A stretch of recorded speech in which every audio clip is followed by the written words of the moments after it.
안녕하세요. 크리스탈입니다.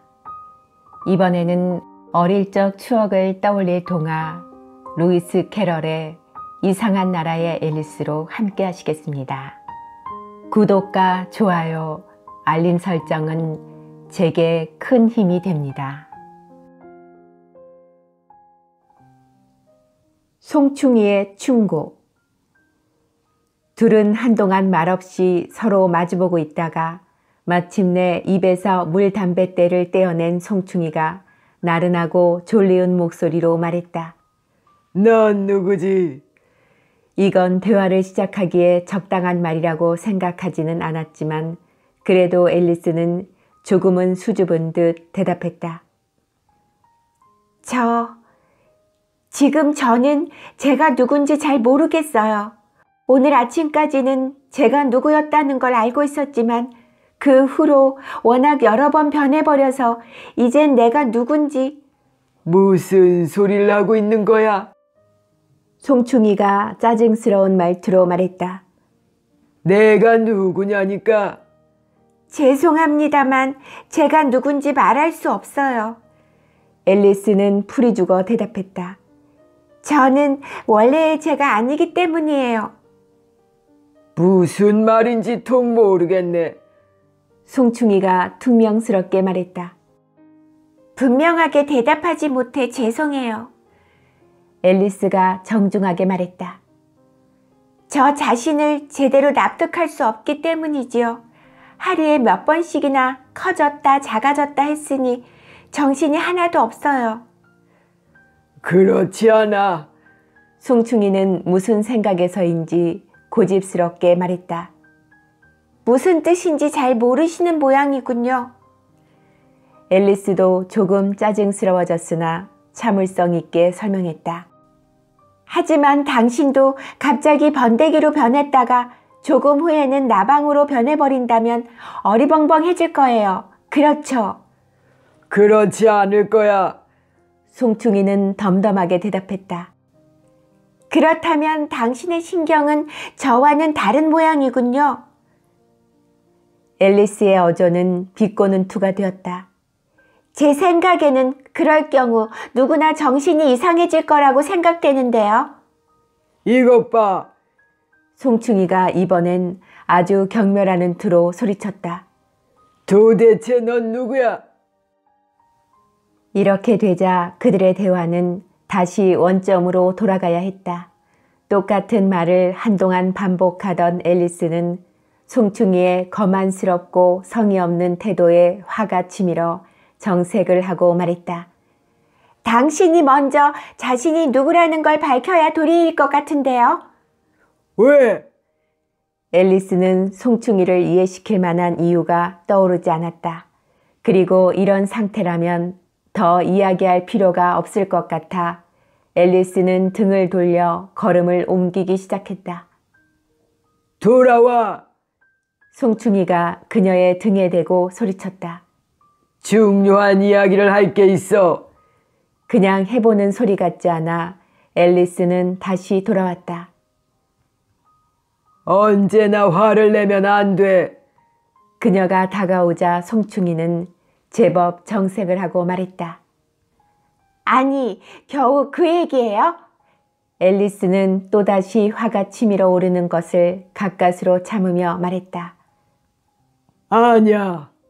송충이가 이렇게 말하자 앨리스는 잠자코 기다리기로 했다. 그 외에 다른 할 일도 없었지만 그러다 보면 들을 만한 가치가 있는 말을 할지도 모른다는 생각에서였다. 한동안 담뱃대만 뻐끔거리더니 송충이는 마침내 팔짱을 풀고 담뱃대를 치운 다음 입을 열었다. 그래, 너 자신이 변했다고 생각한다 이거지. 유감스럽지만 그래요. 앨리스가 머뭇거리며 대답했다. 전에 알고 있던 것들도 기억해내지 못하겠고 단 10분 동안도 몸의 크기를 그대로 유지하지 못하니. 무엇을 기억해내지 못한다고? 송충이가 다그치듯 물었다. 꼬마벌의 노래를 외우려고 했더니 새끼 악어의 노래가 되어 나오고 말았어요. 앨리스는 그 일을 생각하니 금방이라도 눈물이 나올 것 같았다. 그럼 이제 늙으셨어요, 신부님. 을 외워봐. 송충이가 엄격한 선생님 같은 말투로 말했다. 그가 시키는 대로 앨리스는 양손을 모아쥐고 외우기 시작했다. 이젠 늙으셨어요, 윌리엄 신부님. 젊은이가 말했네. 머리카락도 하얗게 새고요. 그래도 여전히 물구나무를 서시는군요. 신부님의 나이에 그런 일이 어울린다고 생각하세요? 젊었을 때에는 윌리엄 신부가 젊은이에게 대답했네. 그렇게 하면 뇌를 다칠까 겁냈지. 하지만 이젠 아무 염려 없다는 걸 알게 됐단다. 그래서 하고 또 하는 거야. 전에도 말씀드렸지만 젊은이가 다시 말했네. 늙으셨어요. 그리고 너무너무 뚱뚱해지셨고요. 그런데도 공중제비를 하시다니 맙소사 무슨 이유로 그러시나요? 젊었을 때에는 슬기로운 분은 백발을 흔들며 다시 말했네. 갈비뼈를 언제나 유연하게 했었지. 이 고약을 발랐어. 한 상자에 1실링이란다. 2억에 사지 않을래? 이젠 늙으셨어요. 젊은이가 또다시 말했네. 턱도 약해져 비계처럼 부드러운 것이나 드실 수 있어요. 그런데도 거위를 통째로 드시니 맙소사 비결이 뭐죠? 젊었을 때에는 신부님이 다시 말했네. 재판을 맡았었지. 한데 사사건건 마누라와 입씨름을 벌여 턱이 발달했지. 덕분에 턱이 튼튼하게 됐단다. 늙으셨어요. 젊은이가 말했네. 하지만 시력이 그렇게 좋다는 걸 사람들은 상상도 못할 거예요. 코끝에 땀방울도 보실 수 있으니까요. 어떻게 그러실 수가 있는 거죠? 3가지나 대답을 했으니 그것으로 충분해. 신부님이 화를 냈네. 날 귀찮게 하지 마. 그따위 바보 같은 소리를 하루 종일 짓거릴 생각은 않겠지. 없어져. 그렇지 않으면 아래층으로 차버릴 테다. 틀렸어. 송충이가 고개를 절레절레 흔들었다. 알고 있어요. 죄송해요. 앨리스가 기가 죽어 기어들어가는 소리로 말했다. 몇 마디 단어가 바뀐 것 같아요. 무슨 소리야? 처음부터 끝까지 틀렸어. 이렇게 결정적인 말이 송충이의 입에서 튀어나온 후 둘 다 입을 다문 채 침묵이 흘렀다. 침묵을 깬 것은 송충이었다. 어느 정도 커지고 싶지? 특별히 원하는 크기는 없어요. 앨리스가 급히 대답했다. 자기 몸이 자주 변하는 걸 좋아할 사람이 어디 있겠어요. 아시겠어요? 모르겠어. 송충이가 다시 퉁명스럽게 대답했다. 앨리스는 입을 다물어 버렸다. 이제껏 이런 식으로 마주 대놓고 어긋나는 대화를 하는 것은 처음이었던 것이다. 그녀는 점차 화가 치미는 걸 느꼈다. 지금의 키는 어때? 송충이가 재차 물어왔다. 가능하다면 조금 더 커졌으면 좋겠어요. 앨리스가 조심스럽게 말했다. 키가 3인치밖에 안 된다는 건 속상한 일이 아닐까요? 쓸데없는 소리마. 아주 적당한 키야. 송충이는 녹이 띈 소리를 지르며 몸을 벌떡 일으켰다. 그의 키는 정확하게 3인치였다. 하지만 난 이렇게 작은 게 어색해요. 앨리스가 가엾은 투로 말했다. 금방이라도 공격을 당할까봐 불안해서 못 견디겠어요. 이건 사람이 겪어야 할 일이 아니에요. 머지않아 익숙하게 될 거야. 송충이는 속편하게 말하고 나서 물담뱃대를 입으로 가져가 피기 시작했다. 앨리스는 송충이가 다시 뭐라고 말할 때까지 참을성 있게 기다렸다. 잠시 후 입에서 담뱃대를 뗀 그는 하품을 2번 늘어지게 한 다음 몸을 한번 부르르 떨고는 버섯에서 내려와 서서히 기어 풀숲으로 사라져가면서 중얼거리듯 말했다.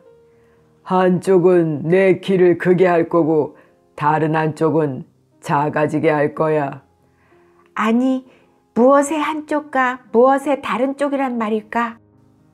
그의 말을 듣고 난 앨리스는 속으로 이렇게 물었다. 버섯 말이야. 그녀의 마음속을 읽기라도 한 듯 이렇게 말하고 난 송충이는 잠시 후 완전히 모습을 감췄다.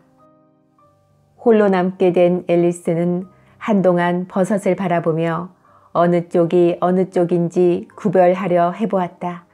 그러나 그건 쉽지 않았다. 왜냐하면 버섯은 둥그런 몸을 가졌기 때문이었다. 한동안 궁리하던 끝에 앨리스는 한 가지 방법을 생각해냈다.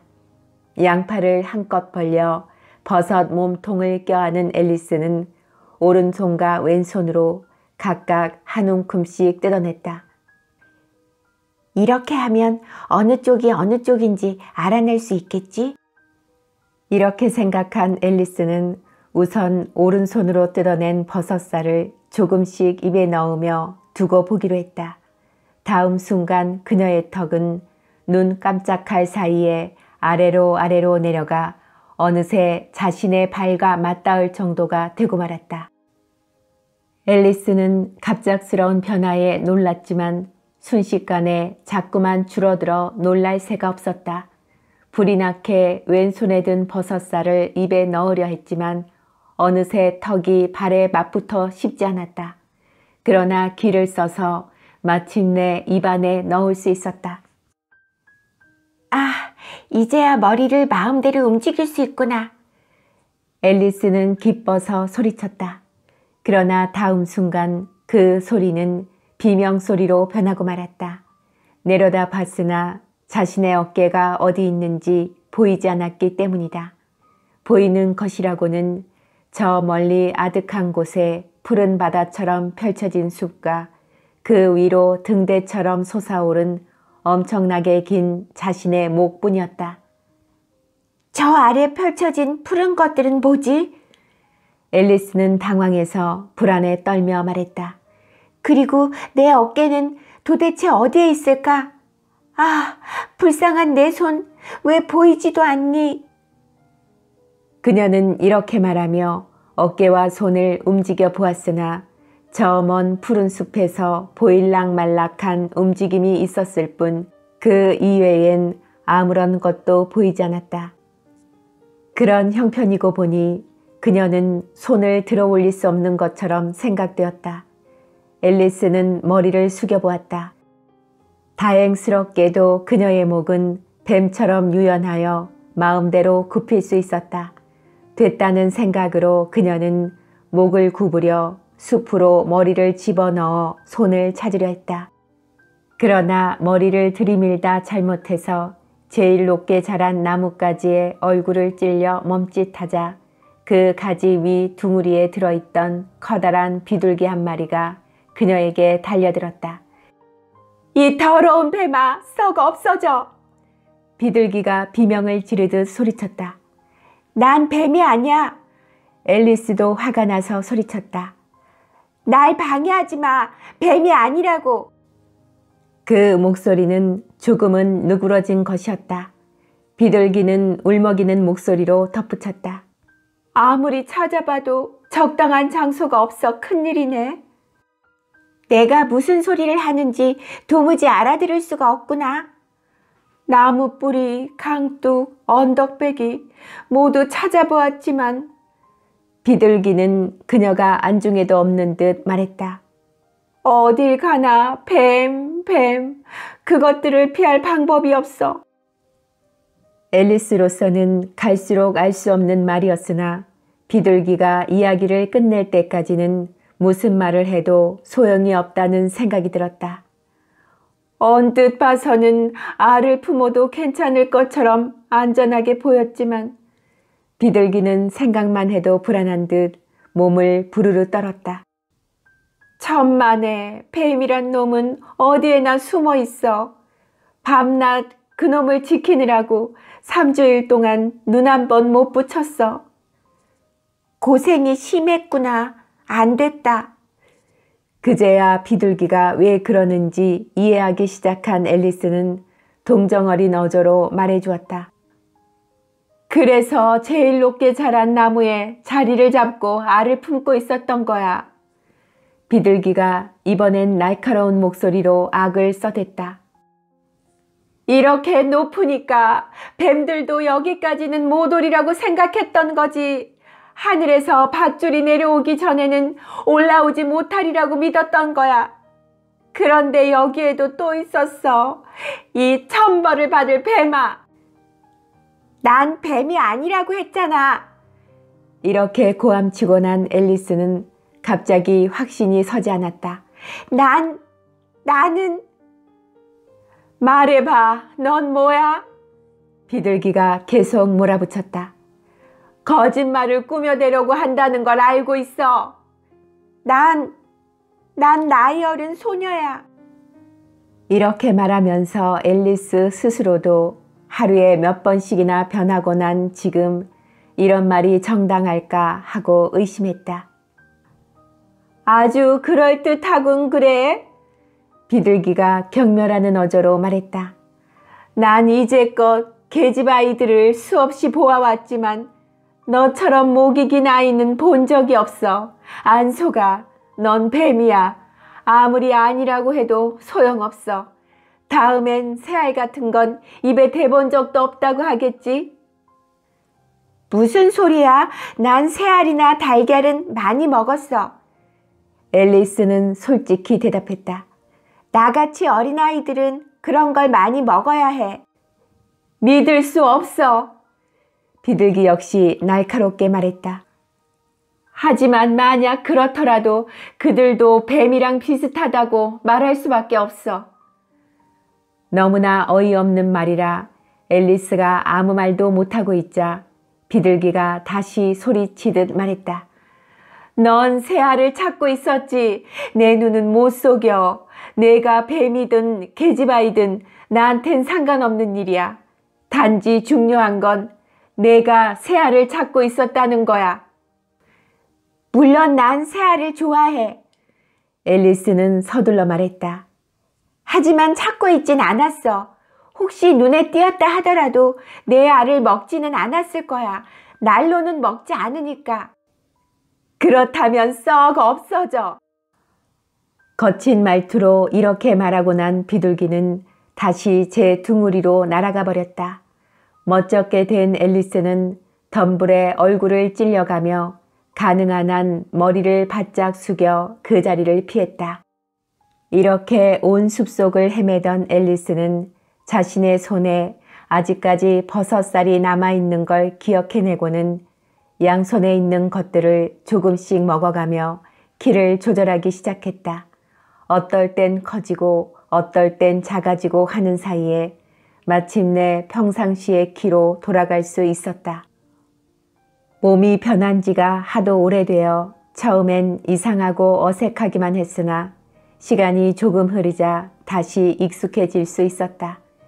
일단 몸의 크기가 제대로 되자 앨리스는 버릇처럼 자기에게 이야기하기 시작했다. 자, 이제 계획의 절반은 이루어졌구나. 세상에 순간순간에 이렇게 변하다니. 정말 놀라운 일이야. 바로 몇 분 후에 또 어떻게 변할지도 모르니. 하지만 어쨌든 제 모습으로 돌아왔으니까 다음 일을 생각해야지. 이제 그 아름다운 정원으로 들어가야지.